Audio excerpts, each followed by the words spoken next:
உன்னதமான இந்திய இளைஞனே, சமுதாய வீதியில் நீ கைவீசி நடக்கும்போது நீ மட்டும் தனியாக நடப்பதாக ஒருபோதும் சோர்ந்து விடாதே. உனக்கு பின்னால் இந்த மண்ணின் 5000 ஆண்டு மரபார்ந்த பெருமைகளும் தொடர்ந்து வருவதை உணர்ந்து நட என்றார் விவேகானந்தர். எது இந்த மண்ணின் மரபார்ந்த பெருமை?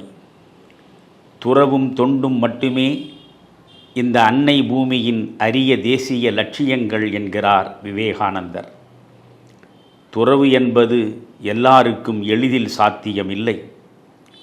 ஓர் உண்மையான துறவிக்கு 5 இலக்கணங்கள் அவசியம் என்று இந்தியாவின் தர்மம் சாற்றுகின்றது. கையில் வைத்திருக்கும் திருவோட்டுக்கு மேல் எந்த உடைமையும் துறவிக்கு இருக்கலாகாது. இயற்கையில் அமைந்த மரத்தடி கற்குகையே இருப்பிடமாக அமைய வேண்டும். கந்தையே அணியும் ஆடையாக இருக்க வேண்டும். ஒற்றை வளையல் போன்று யாருமற்ற தனிமையில் இருக்க வேண்டும்.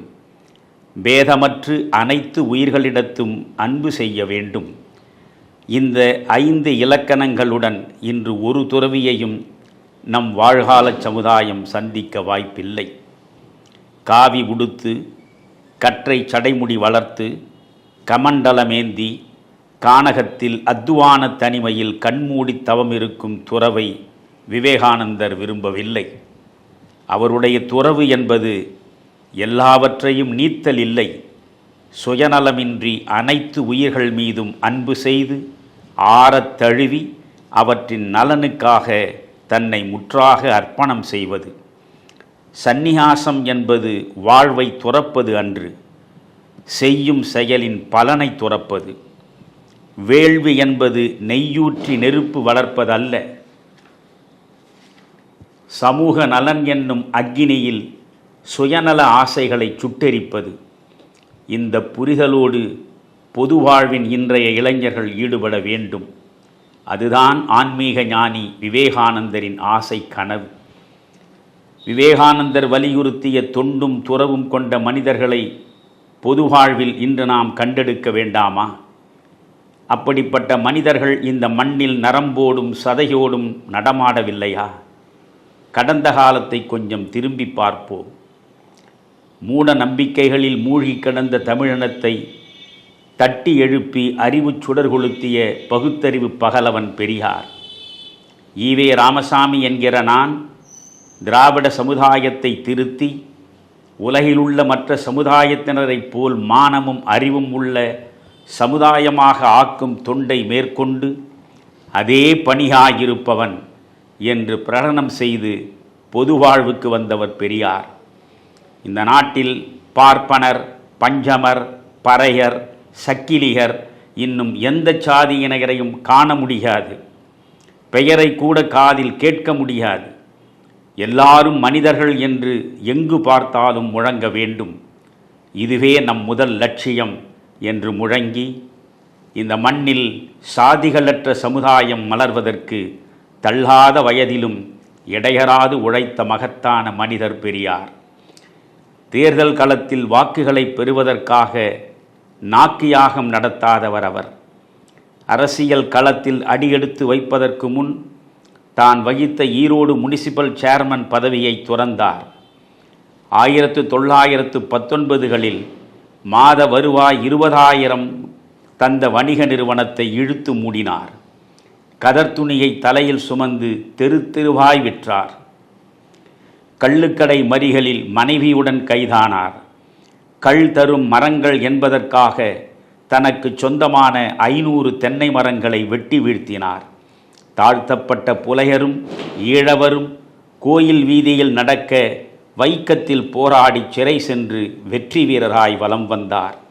வருணாசிரமத்தின் ஆணிவேரை அறுப்பதற்காகவும் சாதிகளற்ற சமுதாயத்தை வளர்ப்பதற்காகவும் வர்க்கபேதங்களை அழிப்பதற்காகவும் பெண்ணடிமை ஒழிப்புக்கும் தான் நடத்திய புரட்சி வேள்வியில் தன்னையே ஆகுதியாக்கி கொண்டவர் பெரியார். 94 வயதிலும் உடல் நலிவை பொருட்படுத்தாமல் நோய் தந்த வேதனையை தாங்கிக் கொண்டு ஊர் ஊராய் மக்களை தேடிச் சென்று மூத்திரச் சட்டியுடன் மேடையில் அமர்ந்து 3 மணி நேரம் சுயமரியாதை கருத்துக்களை முன்வைத்து முழங்கிய பெரியாருக்கு இணை சொல்ல இன்றைக்கும் உலகம் முழுவதும் இன்னொருவர் இல்லை. காலுக்கு செருப்பும் இல்லை, கால் வயிற்று கஞ்சிமில்லை, பாழுக்கு உழைத்தோமடா என் தோழனே, பசையற்று போனோமடா என்று கண்ணீர் விட்டு கதறியவர். ஏழையாய் பிறந்து ஏழைகளுக்காகவே வாழ்ந்து கூரை ஒழுகும் குடிசையில் ஏழையாகவே கண்மூடியவர் தோழர் ஜீவானந்தம். காரைக்குடிக்கு அருகில் சிராவயலில் ஆசிரமம் நடத்திய காந்தியவாதியாய், பெரியாரின் சுயமரியாதை தொண்டராய், பின்னாளில் ஒரு காங்கிரஸ் சோசலிஸ்டாய் வெவ்வேறு பாதைகளில் பயணித்து இறுதியில் மார்க்சியத்தில் மனம் கலந்து கடைசி வரை அப்பழுக்கற்ற கம்யூனிஸ்டாய் வாழ்ந்து மறைந்த ஜீவா ஒரு கட்சிக்காரர் இல்லை, கொள்கைக்காரர். காரைக்குடி கல்லூரியில் ஜீவா பேசுகிறார். உணர்ச்சியின் விளிம்பில் நின்று உரத்த குரலில் மாணவர்களிடையே அவர் முழங்கும் போது அவருடைய காலில் இருந்த கட்டி உடைந்து இரத்தம் வடிந்தது. வேட்டி முழுவதும் நனைந்தது. பார்த்த கல்லூரி முதல்வர் பதறி துடிக்கிறார். 2 நாட்கள் விருந்தினர் விடுதியில் தங்கி ஓய்வெடுக்க ஜீவாவை அவர் வற்புறுத்துகிறார். அப்போது முதலமைச்சராக இருந்த குமாரசாமி ராஜா ஜீவாவை பார்க்க ஓடோடி வருகிறார். உங்களை ஏன் இப்படி வருத்திக் கொள்கிறீர்கள்? நாம் அனைவரும் காங்கிரஸில் ஒன்றாய் உழைத்து சிறை சென்றவர்கள்தானே. நேரு அணை கட்டவில்லையா? தொழிற்சாலைகளை அமைக்கவில்லையா? நேருவே ஒரு நல்ல சோஷலிஸ்ட் தானே. நீங்கள் ஏன் எங்களோடு நலமாய் இருக்கக்கூடாது? இப்படி இடைவிடாமல் ஊர் ஊராய் பேசி பேசி ஏன் உங்களை அழித்துக் கொள்கிறீர்கள் என்று பாசம் ததும்ப பரிவுடன் கேட்டார் குமாரசாமி ராஜா. நீங்கள் அணைகள் கட்டியது, தொழிற்சாலைகள் தொடங்கியது, கல்விக்கூடங்களை உருவாக்கியது எல்லாம் உண்மைதான். ஆனால் இன்னமும் அரை வயிற்று கஞ்சிக்கு வழியற்று ஏழைகள் வாடுகின்றார்களே. ஏழைகள் இந்த மண்ணில் உள்ளவரை அவர்கள் நலனுக்காக ஏழை கட்சி மேடைகளில் அன்றாடம் பேச வேண்டியதுதான், பேசி பேசி சாக வேண்டியதுதான். வேறு என்ன வழி என்று சொன்னவர் ஜீவா. ஏழை தொழிலாளிக்கும் கூலி விவசாயிக்கும் பேசி பேசியே தன்னுடைய 56வது வயதில் மரணத்தின் மடியில் சாய்ந்தார். ஜீவா என்ற அந்த அரிதினும் அரிதான மானுடன் மாற்று வேட்டிக்கும் வழியில்லாமல் தான் வாழ்ந்தார்.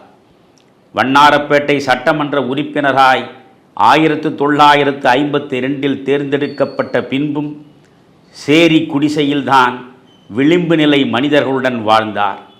மரணம் அவரை தழுவிய போது அவருக்கு இருந்த ஒரே உடைமை மேற்கு தாம்பரம் கஸ்தூரிபா நகரில் புறம்போக்கு நிலத்தில் மண் சுவர் கூட இல்லாத மழை விழுந்தால் ஒழுகும் ஒரு கீற்று கொட்டகை மட்டும்தான். ஊழலின் நிழல்படாத ஓர் உயரிய ஆட்சியை 9 ஆண்டுகள் தமிழ் மக்களுக்கு தந்தவர் காமராஜர்.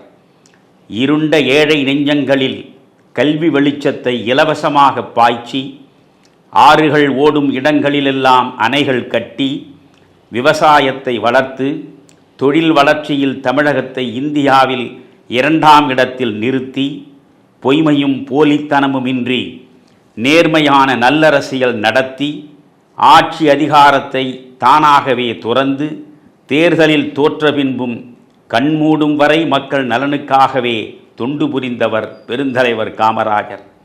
பெற்ற தாயை பக்கத்தில் வைத்து கொண்டால் அந்த தாயை தேடி விருதுநகரில் இருந்து ஒவ்வொரு உறவாய் நம் வீடு வந்து சேரும். அதிகாரிகளுடன் தொலைபேசியில் பேசும். அதிகார துஷ்பிரயோகம் நடந்தாலும் நடக்கும், அதற்கு நாம் இடம் தரலாகாது என்று தாயையே தவிர்த்து திருமலைப்பிள்ளை வீதியில் தனிமை தவமிருந்தவர் காமராஜர். முற்றும் துறந்த ஆதிசங்கரரும் பட்டினத்தாரும் கூட துறக்க முடியாத உறவு தாயின் உறவு. அந்த தாயையும் பொது வாழ்க்கை தூய்மைக்காக தள்ளி வைத்தவர்தான் காமராஜர். விடுதலை வேள்வியில் 9 ஆண்டுகள் சிறைவாசம், 12 ஆண்டுகள் தமிழ்நாடு காங்கிரசின் தலைமை, 5 முறை சட்டமன்ற உறுப்பினர், 4 முறை நாடாளுமன்ற உறுப்பினர், 9 ஆண்டுகள் தமிழகத்தின் முதல்வர், 5 ஆண்டுகள் அகில இந்திய காங்கிரசின் தலைவர், 2 முறை இந்திய பிரதமர்களை உருவாக்கிய ஒரே தமிழர். காமராஜர் இவ்வளவுக்கு பிறகும் தன் வாழ்வில் அவர் வைத்திருந்தது 60 ரூபாய் 10 கதர்வேட்டி சட்டை மட்டுமே. காமராஜர் கண்மூடினார். அவர் வாழ்ந்த வீட்டை அதன் உரிமையாளர் எடுத்துக்கொண்டார். அவர் பயன்படுத்திய காரை கட்சி எடுத்துக்கொண்டது. அவருடைய உடலை அக்கினி எடுத்துக்கொண்டது. அவரது பெயரை வரலாறு எடுத்துக்கொண்டது. ஜனத்தலைவன் யார் என்ற கேள்விக்கு பாரதி தந்த பதிலை தயவு செய்து இன்றைய இளைய சமுதாயம் படித்து பார்க்க வேண்டும்.